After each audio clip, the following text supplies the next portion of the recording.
What's up, guys? It's Andrew here, and we're back with another album review. Today we're going to be reviewing Drake's Honestly Nevermind. Now let's get right into the track list. Intro.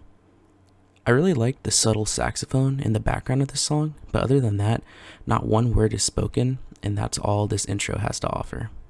Next track, Falling Back. My immediate thoughts of this song was that it sounded like it was straight off of More Life or Views. Drake was on his simp vibes here. His girl just isn't putting the effort that he is in the relationship, and that's why he's feeling like he's become the fallback rather than the main focus. I enjoy the fast pace of this track, and it was a cool first real song to the album. Next track, Text Go Green. The transition from Falling Back to this song is seamless, and the track quickly picks up to some more simping drizzy. I liked the chill vibe from this song a lot. After really listening to the lyrics for this song, I want to know who hurt Drake so bad. My guy is totally hurt here. Next track, Currents. This song was my least favorite at this point in the listen. The constant squeaking noise really took away from my enjoyment, and I could directly compare the noise to SpongeBob's shoes while he's walking. Other than that, I feel like lyrics-wise and instrumental, this is a step down from our first two tracks. Next track, A Keeper. On this song, we find Drake giving us a different perspective than he has on the previous songs from this album. Instead of feeling down on himself or simping, Drake keeps asking, "Why would I keep you around?" This directly contradicts the title of the song, A Keeper, because Drake is asking himself, why should he keep her around? I really enjoy the production here, and the piano part of the instrumental really carries the song in general. Next track, Calling My Name. This is my least favorite song on the album. If we only look at the parts where it's Drake's normal voice, the song is super short and almost more like an interlude. Unfortunately, it doesn't stop there. Instead, Drake puts some sort of techno filter on his voice and keeps repeating that some girl's pussy is calling his name. That's just sus as hell. My only hope is that they're of legal age. Next track, Sticky.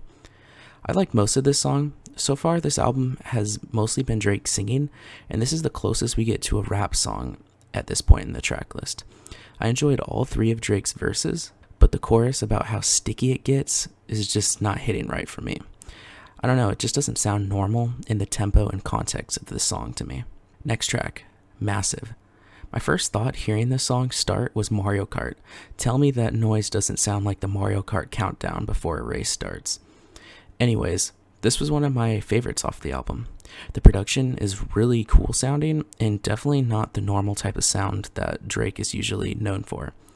I also enjoyed the lyrics here because Drake is on his lonely vibes and is begging for a second chance. It's a good mix of upbeat production and sad lyrics. We also finally get to hear his legendary after all these years. Next track, Flights Booked. This song's content is very similar to the previous song, Massive. Drake is once again asking for another chance for him to change and be with his significant other. But this time, he's asking her to not take any more time in deciding, because Drizzy just can't wait anymore. Drake's vocals combined with the instrumental on this song makes for another one of my favorites off of this project. Next track, Overdrive. For some reason, the production and instrumental for this song reminds me of a Weeknd song. Unfortunately for me, I found that this track is just pretty average when compared to many of the others on this album. Next track, Downhill. This is definitely one of the slower and more R&B influenced songs on this album. I know this album has been pretty repetitive at times, but for some reason this track specifically seems to go on far too long because of its repetitiveness. Next track, Tie That Binds. My favorite part of this song was the guitar. It introduced a new and different element to this project, and Drake usually doesn't include guitars in his songs. Drake also uses an uncredited background vocalist towards the end of the track, which adds a mysterious / surreal type of feel. The song went on a bit too long in my opinion, but it's still pretty good. Next track, Liability.